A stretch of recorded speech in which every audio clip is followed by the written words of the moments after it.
Well, we are a blessed people, aren't we?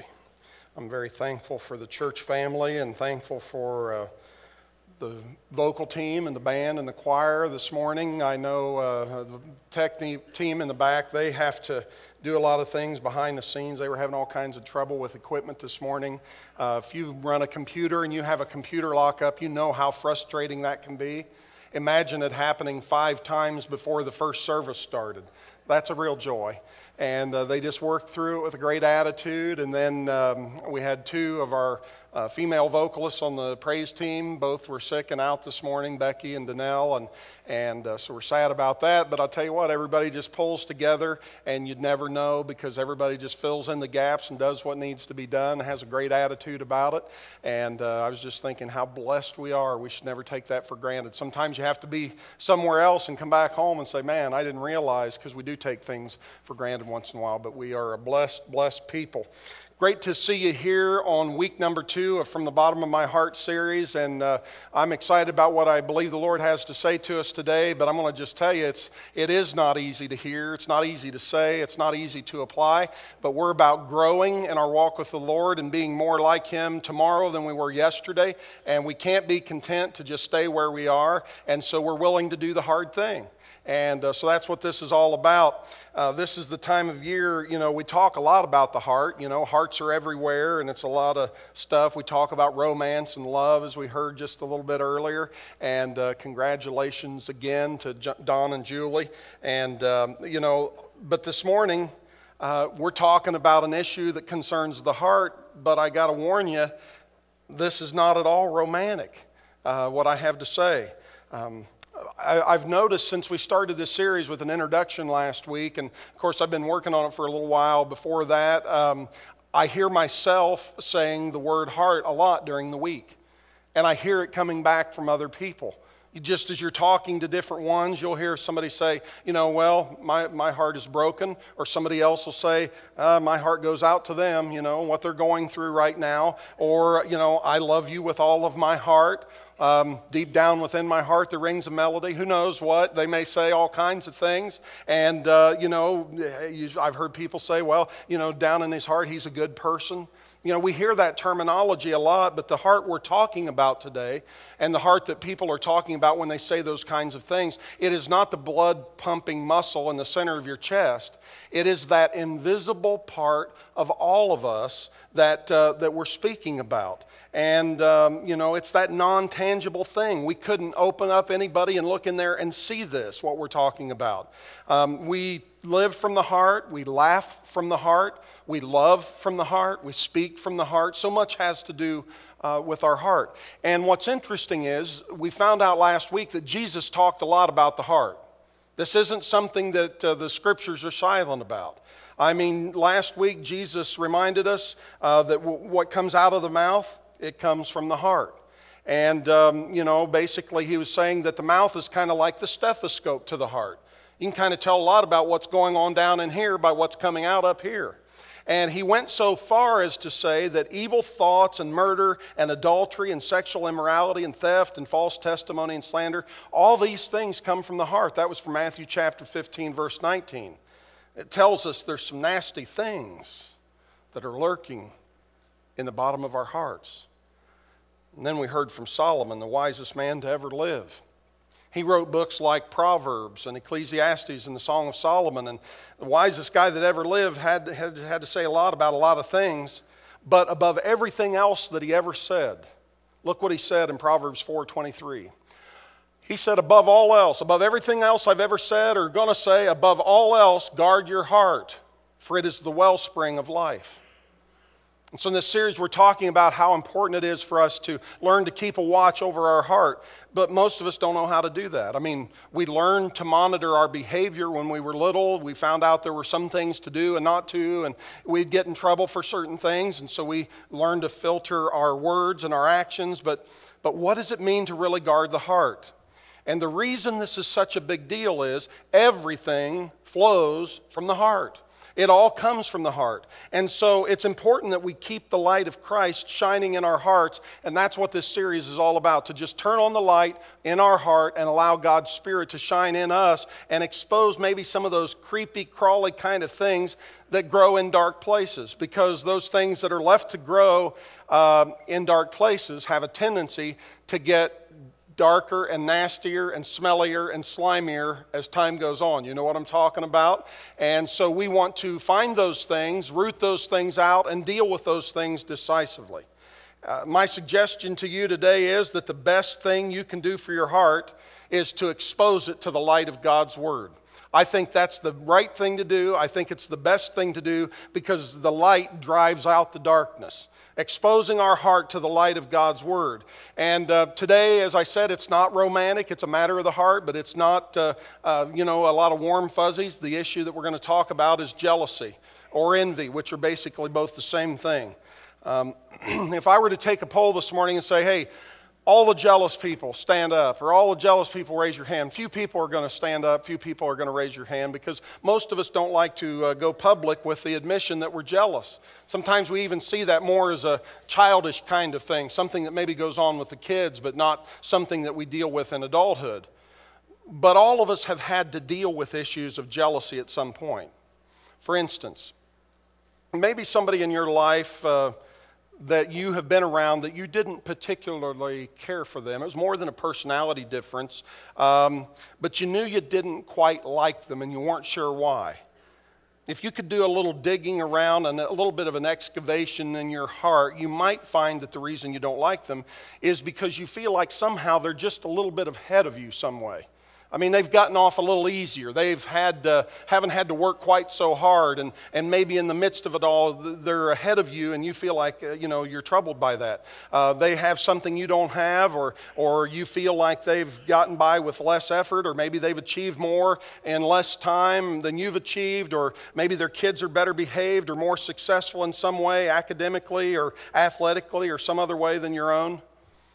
I would tell you to jot this down, because I think it's important to remember jealousy reveals a perceived personal deficiency in our life. There's some way where I'm deficient to you. There's some area of my life where I'm not measuring up like I want to measure up, where I feel like I'm a little bit behind, so to speak. It's our perception about ourselves that causes us to feel jealous. And jealousy is actually our problem, even though we might try to project it on others. It's not them that's the problem. We can think, well, if I had their money, or if I did, if I lived like them, you can do a lot of comparison. And the bystander listening in might think, well, the problem is the other person. And the problem's really not the other person. The problem is you, or the problem is me. And as I told you last week, we're not talking about everybody else. I want you to just say, Lord, search me, know my heart, see if there's any wicked way in me. Not the guy down the row, or the person that didn't show up, or my son or daughter or somebody else. Search me. And so last week I told you, I said, this thing about the heart, it could be uncomfortable. It could be awkward. It may be a little bit embarrassing or uncomfortable to deal with some of the things that we were going to talk about. You remember when I said that? Okay, it's the first opportunity for it to happen. Get ready. I want you to brace yourselves, because this is not good. But we're open to what the Lord has to say to us. When jealousy creeps into our heart, one of our main tendencies, I think, is to play the fairness card. We just say things like, well, it's just not fair. My husband works just as hard as her husband. It's not fair that he's doing so well and getting the promotion and making so much money, and they have so many more things. I work just as many hours as they do. It's just not fair. It's not fair that we have to scrimp and save and we can't get ahead, and they just seem to be doing so much better with a lot less effort, it seems like. It's just not fair. My kid studies just as hard as their kid. He's a straight A student and on the honor roll, but it's not fair. My son is just as good a ball player. My daughter should be on the team. My daughter should be first string. She should have played the main role in the play, because she's just as good. She's maybe even better. It's just not fair. Our kids deserve the scholarship. You could just go on and on. I should have gotten the promotion.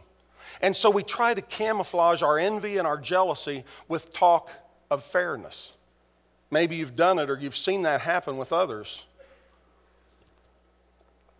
I think in order for us to really get to where we need to get on this subject, like any other, we have to be honest. And just being plain, straight out honest, nobody here wants fair. Probably all of us have said it, and some of us have felt it. You know, life's not fair. I didn't get the break. I didn't get what I deserved, and somebody else is ahead of. Life's not fair. We say it, but we don't want it.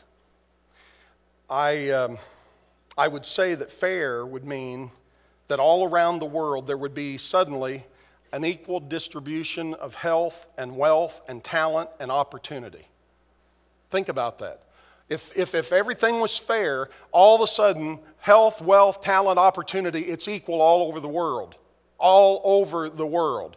Now see, right now, when we talk about it's not fair, I'm looking at the person out in front of me who's got a little more, doing a little better, getting there a little faster. It's not fair. I don't turn around here to the 90% of the population of the world that I'm in front of. So I'm telling you, when we say in North America, it's not fair, let's be honest. Do we really want fair? I mean, when you really stop and think about it, if life was fair, everybody in this room would take a lot of giant steps backward in every one of the areas of wealth and talent and health and opportunity and so much more. We would go backwards. And probably everybody in America and probably North America, we would all go backwards, because even if you make $20,000 a year, for instance, you're in probably the top 10, certainly the top 20% in the world. You really want fair? Most of us don't when you stop and think about it. If we can be honest, just putting it out there, we don't want fair, we want more. We want more. My mother used to, let us split a 16-ounce bottle of Pepsi. And, it was in a glass bottle, but 16 ounces is too much when you're a little kid. And so she would let my brother and me split a 16-ounce bottle of Pepsi. That was a big deal, man. I loved. But we'd set the glasses on the counter. You did it at your house too, didn't you? And we would pour and pour and pour and pour and wait till the suds went down. And I mean, I remember trying to get my eye on the line, and I didn't realize it then. I didn't want fair. I wanted more. I didn't care if I had a little more than him. I'm good with that. I'm okay with the line being equal, but I definitely am not about to be under. I didn't want fair, really. I wanted more. We want to be just a little bit ahead of the next guy. That's kind of the world we've grown up in, and that's what's happened in our climate and culture, and that's kind of the sickness that has settled into the bottom of our heart. Fair would mean you go backwards, and most of us would have to say, I want to go forward. You might come to the conclusion that you have some issues of jealousy this morning. You know, what they have, where they live, what they drive, what they wear, so on and so forth. See, jealousy itself is bad enough. But we're going to take this even a little bit further down the road. And I know some of you are thinking, man, this stinks. I don't like the sound of this jealousy thing. It gets slimier and stinkier as you go, because, as I said, this is not romantic. It's not even fun, but it's needed if we're going to allow our hearts to be conditioned by the Lord and be in alignment with Him. You see, jealousy, to make it matters worse, even if you had more, it wouldn't resolve a thing. You know why? Somebody else has more now. And so we move the bar just a little further and a little further and a little further. It's always somebody else. There's always somebody with a little more, getting by a little easier. And so in your notes, I jot this down. Jealousy is not a circumstance issue. It is a heart issue. I mean, even if you had more, you could still be an envious, jealous person, because this junk is allowed to reside in your heart. Because there would always be something else, someone else who seems like they're ahead of you in some way. And that's also because jealousy is not a people issue. It's not even a category of people. It's not him or her or them. It's not rich people or Democrat or Republican, or it's even, it's none of that. It's not a people issue. It's not a circumstance issue. It is a heart issue. Now, just about the time you think, okay, this is bad and it's getting worse, and just about the time you think it's as bad as it can get, then we're going to take one more step, and this gets really slimy, and I know it, and I'm sorry, but if we want to be honest, we want to blame our problem on somebody else, but if the problem was somebody else, they would be able to fix our problem. I mean, if they're the problem, they could fix our problem. And there's only one way I can think of that they can resolve my jealousy issue. And this really gets gross.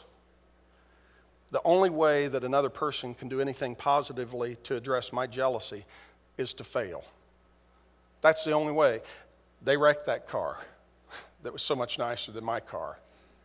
I don't say it out loud because that wouldn't seem very cool to celebrate the fact they wrecked their car, but if we're honest, inside here, something is gratified. They wrecked the car. Their business went under. Oh, their little goody two-shoe son, he's in trouble now. That's what they're dealing with. That's their boy, the one that got arrested. Or we say, you know, look at her.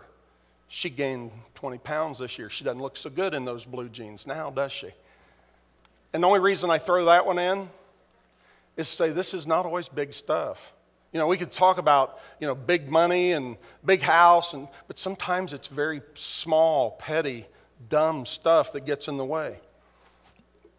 I suspect it's happened to all of us at some point. I mean, you've heard something, and please just, you've heard something negative had happened, and somehow that pacified or gratified you in some way.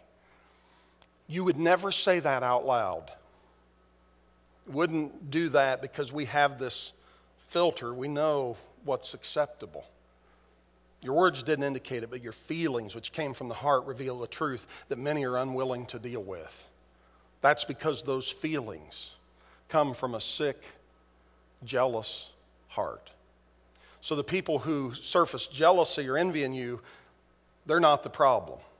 The problem is not even with them. The problem is right here, because jealousy is a heart issue. Jealousy reveals a problem with your heart. Take a look at this and see if you can tell what I mean.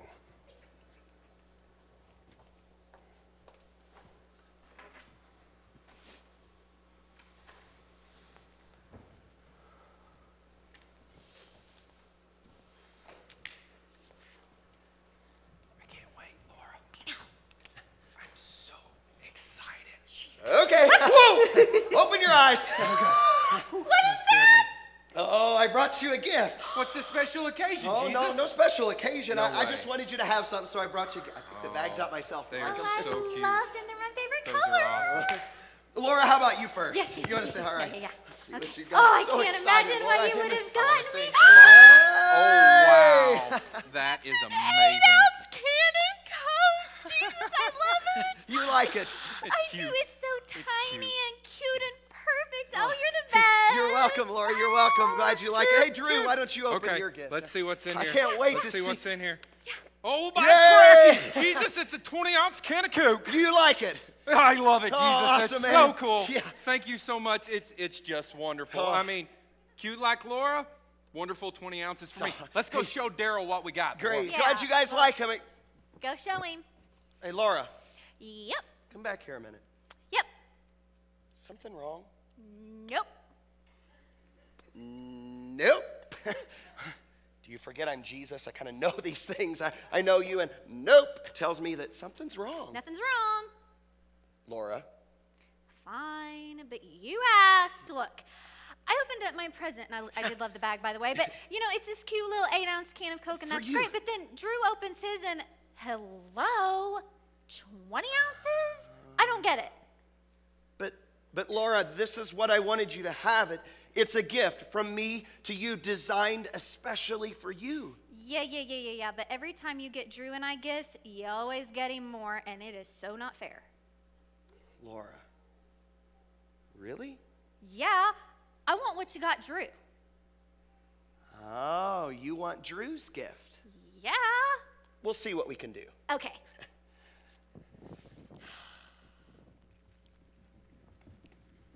Hey! What is that? It's a liter of Coke. Oh my gosh, a whole liter. A You're whole liter. never gonna be able to drink all that, girl. Oh, yes, I love Coke. Oh. And this is a liter from Jesus. It's a liter. Whoa, a liter. excuse me? A liter. Excuse me, It's from a who? liter. Jesus. Jesus gave this to me. It's a liter of God's sweet goodness. Oh my gosh, honey, come here. I hate to break it to you, but you are going to run into somebody with a bigger bottle, and you are going to be so mad. No, Laura. Oh, yeah. No, I wouldn't. Oh, Because yeah. this gift is from Jesus. And that would be a little selfish.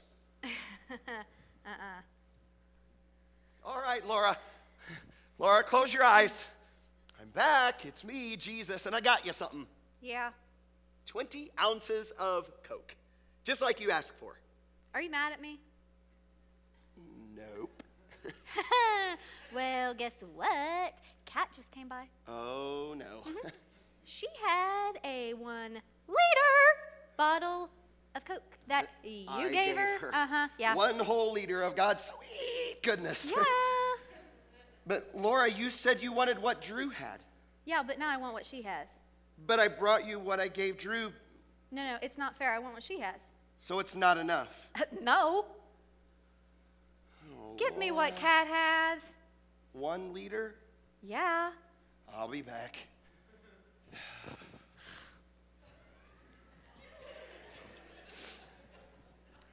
Hey, Laura. Drew, what Yes. in the world is that? Well, you see, I started working out and I could carry it, so God gave me 2 liters of Coke. 2 Really heavy. liters? 2 whole liters. Oh, you aren't going It's to be able to amazing. drink that. It's going to make you sick. I'll sure try. Well, I mean, I see you still got your cute little 2-ounce can of Coke. Oh, whoa, but- whoa, whoa. 8 ounces. Excuse me, 8 ounces. I mean, well, you know, Laura, really, 8 ounces, it's perfect for you. It's cute and tiny and petite and like, I mean, really, if you look at it a little from a different angle, it looks like a communion cup. You could call it communion cup sized. I mean, you could probably put 20 communion cups in like my 2 liters. Laura, it's me, Jesus. Close your eyes. I am so not. Ta-da! closing. 1 liter of No. Are you holding out your best for me on purpose? what? Laura. Drew just came by. Oh, no. Yeah, with his upgraded 2 liter, because I've been working out Coke. But Laura, that's what I wanted Drew to have. I gave him a gift. It's not fair. You're always getting everybody else more than me. I want something, actually, I want something bigger than what you gave him, like a 5 liter or a 10 liter. I mean, I know you can't get it at Walmart, but you're Jesus, so come on, just snap your fingers. Laura, I think we got a problem here. No problem. Come on. I think you want what everyone else has, and frankly, it's stealing your joy. No. What's stealing my joy is that you're giving everybody else more than you're giving me. Laura, I gave you a gift. This. I don't care. But Laura, look. Look at this. Until you can see past this 8-ounce can of Coke, all you're going to see is a can of Coke. Didn't realize how Coke could preach, but it does. My suggestion is that caffeine-free Coke might be a good consideration the next time. But it definitely preaches a message that we can all relate to and understand. Who was Stephanie mad at? Not herself, not really the others. She was mad at Jesus or at God. And that's the way it works sometimes. The issue with jealousy is not even with people, but with God. I jot this down. Jealousy says, God owes me. God owes me. He owes me a different body. God owes me more opportunity. God owes me better kids. God owes me, more money, a better house, a higher IQ, you name it. If you dig deep enough, I think you'll find it's not even about them. It's about Him. The best someone else can do is have a reversal in their situation that makes you feel a little bit about yourself for a little while, and then it's somebody else that's doing a little better, and it's a moving target. The process just keeps starting over and over again because there's always someone else that you perceive as a little better off, getting a little further ahead, doing better than you, making more, growing faster, whatever. You haven't come right out and said it because you wouldn't say it, because you have a filter. But deep down inside here, You feel like God ripped you off. Maybe it's that you feel like God could have given you different parents or different kids. Maybe He could have made you smarter. He could have given you a different body. He could have made you more attractive. I have a feeling as I was preparing and thinking about this over the last couple of weeks that this could go way back to childhood for some. It would relate to your feelings about your brother or your sister and how they were treated or the things they were able to do or how they looked or something about that sibling relationship. And God, He could have given you more. He could have kept the accident from happening. He could have done something to make your life better. And you feel like you got less of something, whatever it is, you fill in the blank, compared to him or her or them. And it's just not fair. Well, here's a news flash.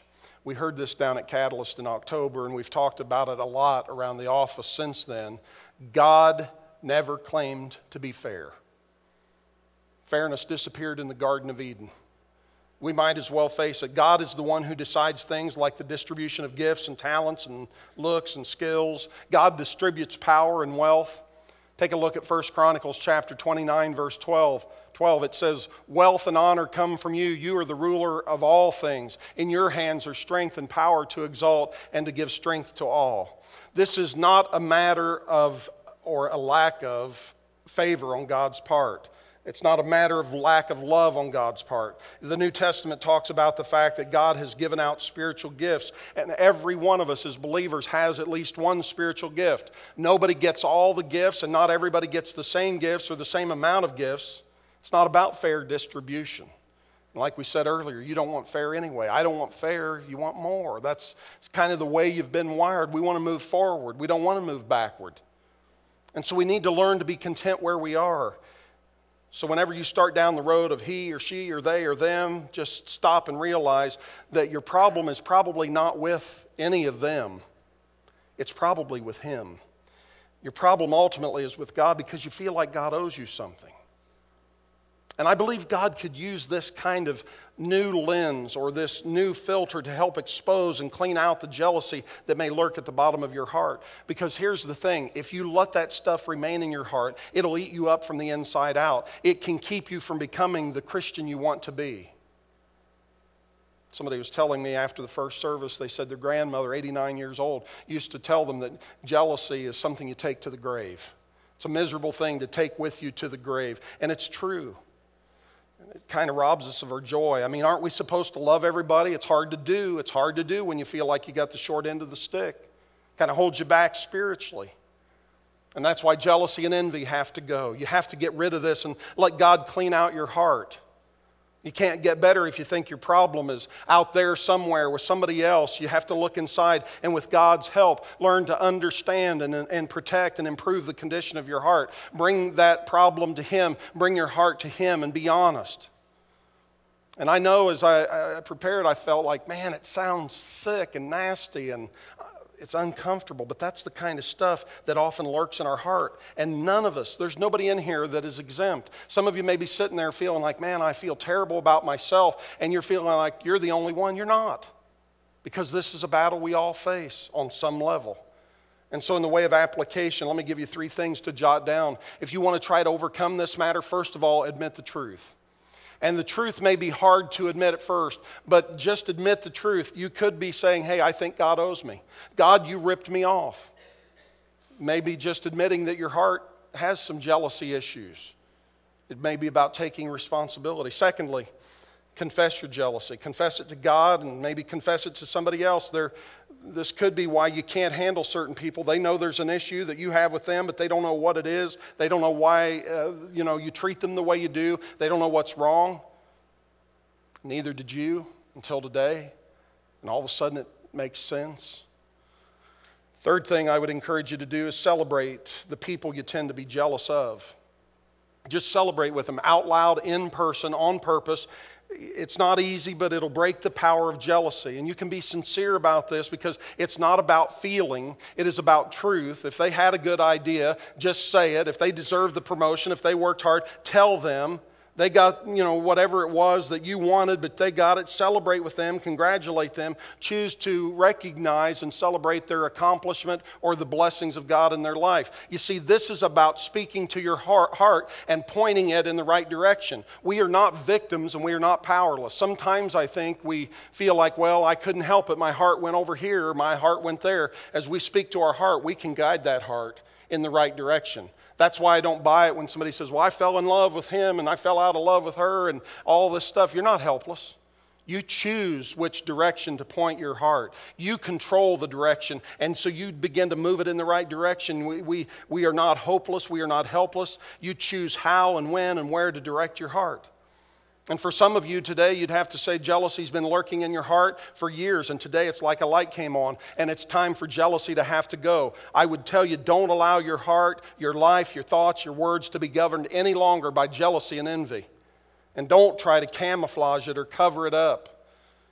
Admit the truth, confess what needs to be confessed, and learn to celebrate the gifts that God has given others. I told you this wasn't always going to be easy. Wouldn't always be fun. But that's okay because, see, we're not about just comfort and convenience. We're about growth. Our mission here is to make and mature disciples of Jesus Christ. Maturity hurts. It's tough. It's hard work sometimes. We're about connecting and growing and serving. And that growth part, when it comes to growing, we've got to face the tough truth sometimes. And the truth is, if there's envy or jealousy in our heart, it's got to go. And so I want to ask you a question as we wrap it up this morning. And the question put simply is this. How is it with your heart? How is it with your heart today? Have you discovered anything at the bottom of your heart that shouldn't be there? Would you speak to God or go to the person or set up some habits to help you root out and overcome and keep on top of issues like this? You see, to guard your heart, you need to be willing to clean out the junk that shouldn't be in there. And sometimes you're not even aware of it, but once you're aware of it and once it's exposed, you have to deal with it. And as I said, we're all in the same boat. Nobody's exempt. I believe God is at work and He's speaking, and this can be a wake-up call for all of us. And please, whatever you do, don't allow shame to keep you from being willing to deal with the issues that may lurk in the bottom of your heart. You might need to just get on your knees and admit to God something you've never said to Him before. Like, God, I think you ripped me off.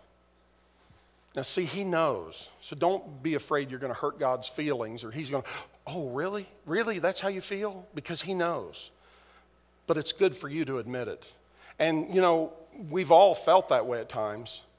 I worked harder. I've done it more. I've given more. I've been, harder at it and more determined. And why did, Lord, turn on the searchlight of my soul and see if there's any offensive way in me.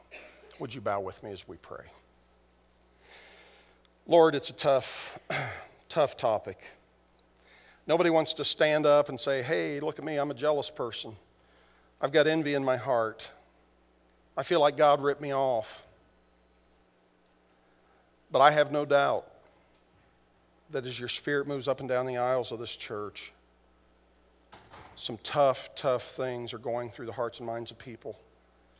And so, Lord, in these next few moments, but not only in these moments, in the days and weeks ahead, help us to be open to you and to your word and to your will for our lives. Help us to stay on that examination table and allow you to root out the stuff and expose the stuff, to turn on the light in those dark corners and reveal things that should not be there, that we don't want there. I believe down deep inside, none of us want those things to remain there either.